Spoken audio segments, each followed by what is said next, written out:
여러분 안녕하십니까? 이경주입니다. 도널드 트럼프 미국 대통령이 코로나19와 관련해 북한에 대한 인도적 지원 입장을 재확인했습니다.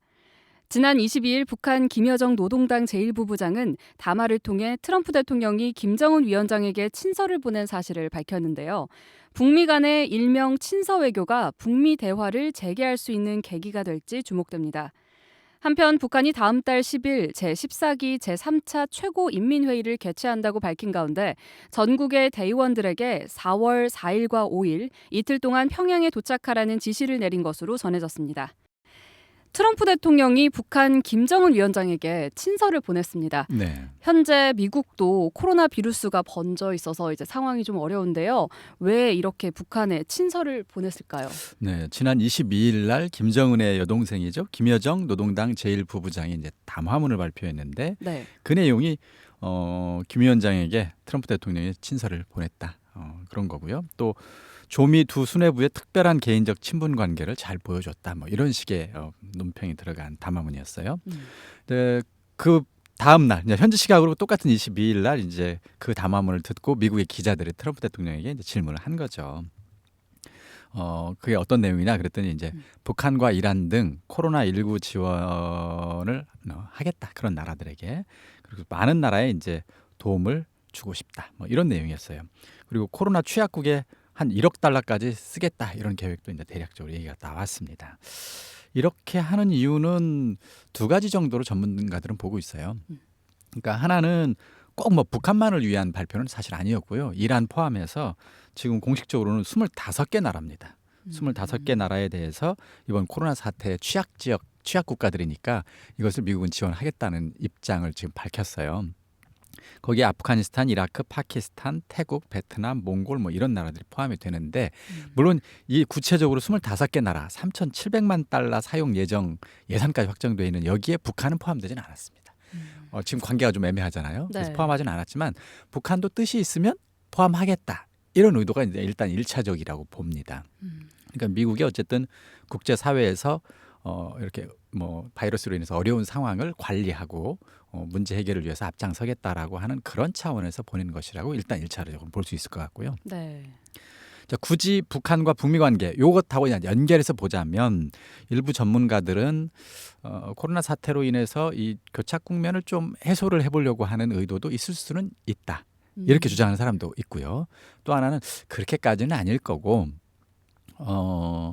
지금 북한이 미국이 빨리 입장 바꿔라. 그래서 그렇지 않으면 북미 회담에 우리 안 나간다. 이렇게 경고를 해놓고는 새로운 전략 무기를 개발하겠다고 자꾸 위협을 하고 있어요. 그리고 실제로 무기 개발 실험도 하고 있습니다. 특히 단거리 미사일은 계속해서 발사를 하고 있거든요. 네. 이런 상황인데 트럼프 대통령이 북한이 자꾸 관심을 안 가져주거나 무시하게 되면 도발 강도가 점점 세질 가능성이 있잖아요. 그렇죠. 그래서 올해 대선을 앞두고 있기 때문에 이것을 일정 시점에서 위험선을 넘지 않도록 관리할 필요가 있겠다 이렇게 생각할 수 있다는 것이죠. 그래서 이제 코로나를 계기로 해서 북한의 유화적 제스처를 취해서 북한이 그 이상 도발하기는 약간 부담스러운 상황을 만들려고 하는 의도가 아니냐. 이른바 상황 관리책이다. 이렇게 생각하는 전문가들도 있습니다. 근데 뭐 저는 두 가지 다 의미가 있을 수 있겠죠. 네. 그렇습니다. 근데 최근 개인 담화를 통해서 김여정 제1부부장은 대외 관계에 대한 북한의 입장을 밝히고 있습니다. 이 트럼프 대통령으로부터 친서를 받았다고 공개한 것도 이제 담화를 통해서인데요. 이건 어떻게 봐야 할까요? 네, 일단 그 담화 내용이 자세히 살펴보면 좀 여러 가지가 조목조목 들어가 있어요. 일단은 그 담화에 대한 평가를 하고 있는데 재밌는 건 긍정적 평가와 부정적 평가가 다 있습니다. 긍정적 평가는 그런 거예요. 김 국무위원장과의 관계를 소중히 여기고 있으며 최근에 의사소통을 자주 하지 못하여 자신의 생각을 알리는데 어려움이 있었다. 이제 이런 내용이 들어있다고 이제 언급을 한 거예요. 네. 그리고 국무위원장과 긴밀히 연계해 나가길 바란다 이런 뜻도 전해왔다. 이제 이런 식으로 트럼프 대통령이 굉장히 우호적으로 친서의 내용을 담았다고 이제 이런 걸 밝혔고요. 김 부부장은 이러한 친서가 북미 두 정상 간의 특별하고도 굳건한 개인적 친분 관계를 잘 보여주는 사례다. 이렇게 매우 긍정적으로 높이 평가를 했습니다. 근데 그것만 한 게 아니라 그 뒤에 부정적 평가를 덧붙였어요. 네. 그 내용이 뭐냐면 개인적 친분 관계가 두 나라의 관계 발전의 구도를 얼마만큼이나 바꾸고 견인할지는 사실 미지수다. 그리고 공정성, 균형 이런 게 보장되지 않고 일방적이고 또 과욕적인 생각을 거두지 않는다면 두 나라의 관계는 계속 악화의 일로로 줄다름치게 될 것이다. 이건 사실상 경고 비슷해요. 네, 선을 좀 그었어요. 그렇죠. 그러니까 일방적이어서는 안 되고 우리와 미국이 거의 동등한, 평행한 이런 관계가 중요하다는 점 또는 그렇게 계속해서 일방적이거나 아니면 입장을 안 바꾸면 앞으로 관계 개선은 어렵다는 점 이런 건 다 경고의 내용이라고 봐야 될 것 같습니다.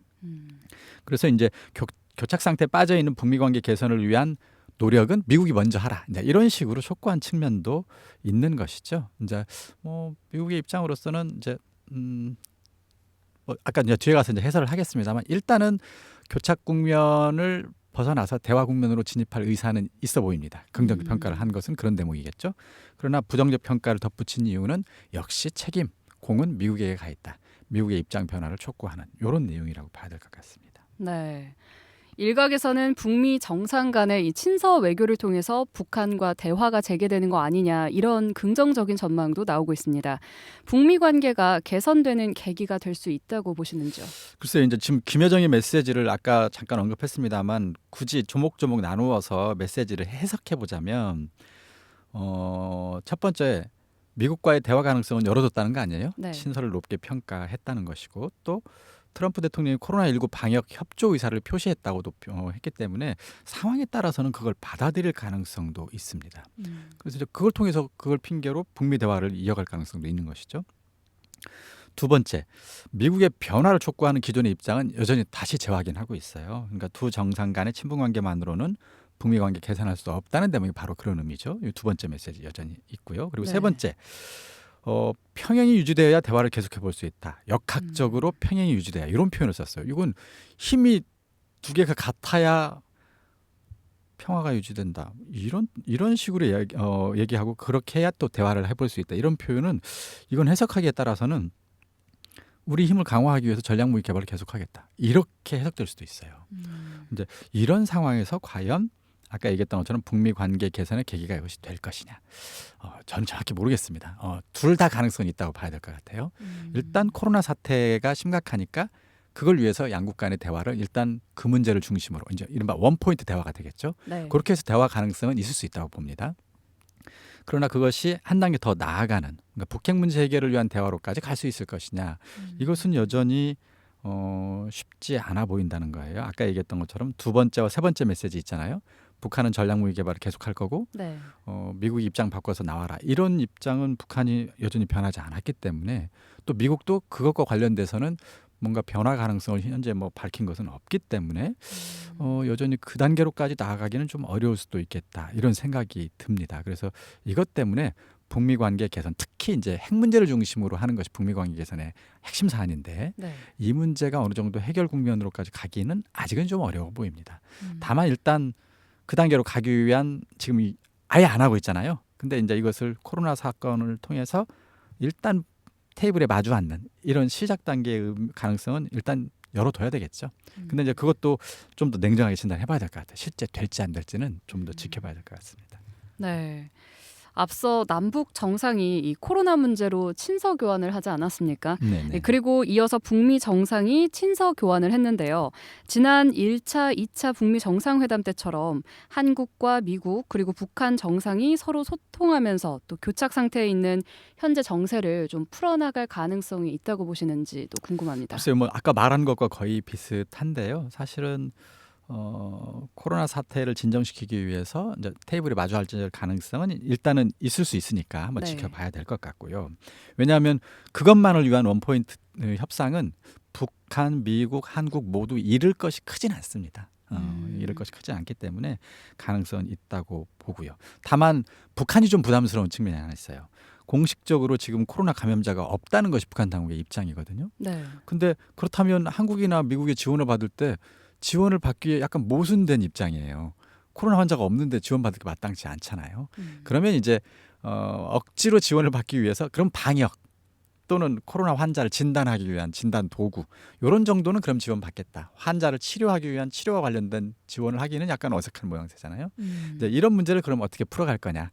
이게 좀 어느 정도 입장 정리가 돼야 본격적으로 코로나 사태를 위한 북미 또는 남북 협상 테이블이 마련이 될 수 있지 않을까 싶습니다. 네. 그러나 아까 얘기했던 것처럼 교착 상태를 풀어가기 위해서는 그거 말고 근본적인 핵 문제를 둘러싼 양측의 입장을 좁히는 문제가 필요한데 그건 아직은 좀 어렵지 않겠느냐 이렇게 생각이 듭니다. 네. 그동안 미국은 코로나 사태와 관련해서 이제 북한에 인도적 지원을 할 의사가 있다고 여러 차례 밝혀왔습니다. 북한도 코로나 사태에 어려움을 겪고 있는 걸로 알려져 있는데요. 이 상황이 상황인 만큼 미국의 제안을 받아들일 가능성도 있지 않을까요? 아까도 뭐 말씀드렸지만 받아들일 가능성이 저는 있다고 또 봅니다. 근데 그게 몇 프로인지는 저도 확신하기는 어려워요. 저는 그냥 일단 반반 보겠습니다. 네. 이란이 미국에 도움을 주겠다고 미국 요청을 하니까 이란은 공식 거부했거든요. 네. 하메네이 최고 지도자가 뭐 구형 방송에 나와가지고 막 그 대국민 연설까지 했어요. 재밌는 게 어떤 식으로 했냐면 그들이 제공하는 약이 바이러스를 이란에 더 퍼뜨릴 수 있는 방법이다. 막 이렇게까지 음모론을 제기하면서까지 그냥 냉정하게 거절을 해버렸습니다. 네. 근데 한국 같은 나라에는 또 지원을 요청했었어요. 그러니까 상황을 이제 스스로 해결하기가 어려운 이란의 처지. 예, 또 북한도 사실은 만에 하나 지금 실제로 코로나 바이러스가 확산되고 있다면 북한 당국의 힘만으로는 조기에 수습하기 어려울 가능성이 있거든요. 이제 네. 그런 측면에서 도움을 요청할 가능성은 있습니다. 그러나 한국이 먼저 했었잖아요. 도와주겠다고. 근데 지금 응답을 하지 않고 있거든요. 무응답으로 그냥 계속 일관하고 있어요. 네. 그렇다면 미국의 요청에 대해서도 지원 그 요청에 대해서도 그냥 무응답으로 일관할 가능성도 있는 것이죠. 그러나 이제 다만 지금 2달째인데 이것이 앞으로도 한 달, 2달 또 계속 하고 또 환자의 수가 지금 몇백 명이 아니라 몇천 명 계속 늘어난다면 특히 사망자 수가 급격히 늘어난다면 북한 당국으로서도 나중에는 어쩔 수 없이 국제사회 지원을 요청할 가능성도 있는 것이죠. 그래서 저는 한 반반 정도 봅니다. 네. 그런데요, 이 북한 김정은 위원장이 지난 4일 문재인 대통령에게 친서를 보내고 닷새 만에 신형 방사포를 발사했습니다. 이번에 트럼프 대통령의 친서를 공개하기 앞서서도 지난 21일이죠. 단거리 탄도미사일을 발사했는데요. 북한은 근데 왜 이런 모습을 보이는 건지. 이건 뭐 코로나 사태와는 전혀 관계없는 별도의 문제라고 보는 건데요. 지금 북한이 작년 말에 북미 협상이 잘 안 되고 결렬되면서 발표한 것은 미국의 입장 바꿔라. 그리고 두 번째는 우리는 새로운 전략 무기를 개발하겠다. 이런 거였어요. 그러면 미국이 뭐 지켜보든 아니든 일단 새로운 전략 무기를 개발하겠다고 하는 그 실험을 또는 군사 도발을 지금 지속하고 있는 그런 모양새입니다. 이번에 발사한 걸 보면 사실상 단거리 탄도 미사일이거든요. 네. 이게 이제 전문가들은 북한판 에이텍 킴스라고 하는 그런 미사일인데요. 이게 지상에서 지상을 공격하는 전술 유도 무기입니다. 이것 같은 경우는 한국에 대단히 위협적이에요. 이 미사일이 고도가 낮아가지고 이걸 발사하게 되면 지금 한국에 있는 이제 사드라고 그래서 이제 미사일을 발사할 경우에 그것을 요격하는 미사일을 발사해서 그걸 방어하겠다는 거거든요. 근데 네. 이 미사일은 요격이 매우 어렵습니다. 그래서 이것은 한국 국민의 생명에도 매우 위협적이고요. 또 한국에 나와 있는 주한미군도 굉장히 중요한 타겟이 될 겁니다. 그래서 한미 양국 모두에게 대단히 위협적인 무기인데 이걸 지금 실험하고 있다는 거예요. 네. 이것은 어쨌든 북미 회담의 교착 상태를 적극 활용해서 실제로 대남, 대미 무력을 지속적으로 강화하고 있는 그런 모습을 보여주고 있어요. 이거 굉장히 까다로운 전략을 지금 구사하고 있다고 봐야 될 것 같습니다. 그리고 두 번째, 이렇게 실제 북한이 대남 또는 대미 위협용 전략을 실제로 강화하고 하면서 또 한편으로는 그걸 협상을 아니 그런 무기를 개발하면 할수록 북미 회담이라든가 남북 회담에서 협상의 유형을 유리하게 이끌 수 있는 그 자체가 카드가 되는 거예요. 카드가 한 장, 두 장 늘어나는 거죠. 네. 장거리 미사일, 핵실험, 그리고는 단거리 미사일도 매우 위협적이기 때문에 단거리 미사일은 또 하나의 카드가 되는 거예요. 이런 식으로 협상의 카드가 자꾸 늘어가고 있는 그런 상황입니다. 그러니까 북한의 김정은은 김정은대로 이 교착 국면에서 일반 자기 생존을 위한 활동을 지속하고 있는 그런 모양이라고 봐야 되겠습니다. 네. 방금 말씀하신 것과도 약간 일맥상통하는 부분인데요. 네. 그렇다면 향후 북미 관계 어떻게 전망하시는지 궁금합니다. 글쎄요, 모르겠어요. 코로나 방역을 계기로 해서 북미 대화의 숨통이 트일 가능성도 뭐 배제할 수는 없기 때문에 있다고 봐야 될 것 같습니다. 그러나 아까 얘기했던 것처럼 근본적으로 북핵 문제를 풀지 않으면 뭐 음. 관계 개선은 어렵기 때문에 그 문제를 풀 만한 어떤 단서가 현재 없는 상황이고 지금 상황은 별로 좋지 않은 상황이에요. 북한의 김정은은 자꾸만 해서 미국 또는 한국을 압박해 가고 있는 그런 모양새인데 뚜렷한 지금 방어책은 없습니다. 제재를 유지하고 있는 것 말고는 더 그걸 강력하게 제어할 수 있는 방어책은 현재 없는 상황. 이렇게 된다면 북한의 김정은은 지속적으로 압박 수위를 높여갈 가능성이 있어요. 이것을 제재 말고 또 다른 네. 수단을 어떤 식으로 뭐 제재를 포함해서 추가 제재를 할 수도 있겠죠. 네. 제재를 포함해서 어떤 방식으로 이것을 더 이상 도발 강도를 높이지 않도록 막을 것이냐. 요게 이제 지금 뚜렷한 해법이 없는데 이번에 코로나를 도와주겠다고 하는 것도 일종의 그런 방법의 하나로 보는 전문가도 있다고 그랬잖아요. 네. 근데 이제 그것으로 또 통하지 않는다면 또 다른 해결책, 또 다른 해결책 이런 것이 있어야 될 겁니다. 일단 트럼프 대통령 같은 경우는 올해 북한 문제에 집중할 수 있는 여력이 아니잖아요. 대선도 있고. 그렇죠. 예, 그리고 그렇다면 상황을 관리하는 수준에서 대응을 하게 될 텐데 그 상황 관리책이 뭔지 이게 지금 굉장히 중요해지고 있습니다. 그게 뭐가 나올지는 좀 더 지켜보고요. 그렇지 않으면 지금과 같은 교착 상태는 지속될 것 같고요. 그 다음에 북한은 그 교착 상태를 적극 활용해서 무력을 계속 보이게 또는 보이지 않게 강화해 나가는 이런 것이 한 1년 지속되지 않을까 이렇게 전망이 됩니다. 이번에는 북한 내부 소식 살펴보겠습니다. 북한에서 오는 4월 10일이죠. 최고인민회의를 개최한다고 하는데요. 전국의 대의원들을 모두 소집하라는 지시가 있었다고요. 네, 그 북한에 있는 소식통이 데일리 NK에 이제 제보를 해온 내용에 따르면 4월 10일 날 최고인민회의 소집 결정이 내려졌습니다.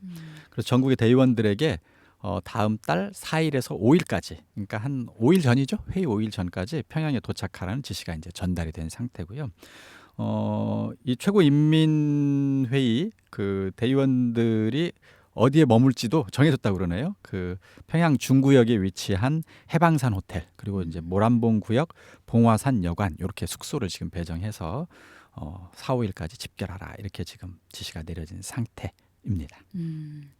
매년 통상적으로 열렸던 회의인데요. 예상치 못했던 지금 코로나 사태가 발생하면서 여기에 따른 경제 상황도 좀 논의가 되겠죠. 그렇습니다. 이제 코로나 사태로 인해서 경제 문제가 굉장히 큰 영향을 받고 있는데요. 일단 북중 무역 중단됐죠. 네. 그것 때문에 물가 오르고 있죠. 그리고 연료라든가 이런 여러 가지가 부족하니까 공장 가동이 중단되기 시작을 하고 있죠. 그리고 협동 농장도 작업을 지금 해야 되는데 작업이 지금 잘 안 되고 있어요.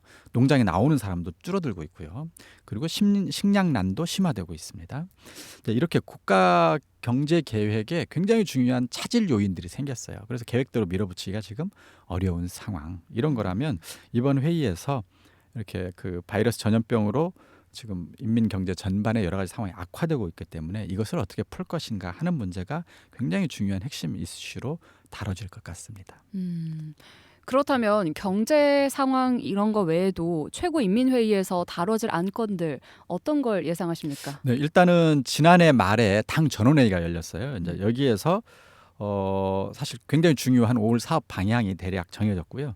또 최근에는 정치국 확대 회의도 열렸습니다. 그래서 방향을 결정했기 때문에 그 방향에 따른 매우 구체적인 조치들이 이번에 아마 주요 안건으로 다뤄질 것 같아요. 그리고 두 번째는 이제 금방 얘기했던 것처럼 경제 상황을 한번 종합 진단하겠죠. 그런 여러 가지 경제 상황을 좀 분석을 하고 이걸 반영해서 지금 여러 가지 그동안 당이 결정해 놓은 사업의 방향이라든가 대략적인 집행 계획들을 조정해야 될 문제가 생길 거예요.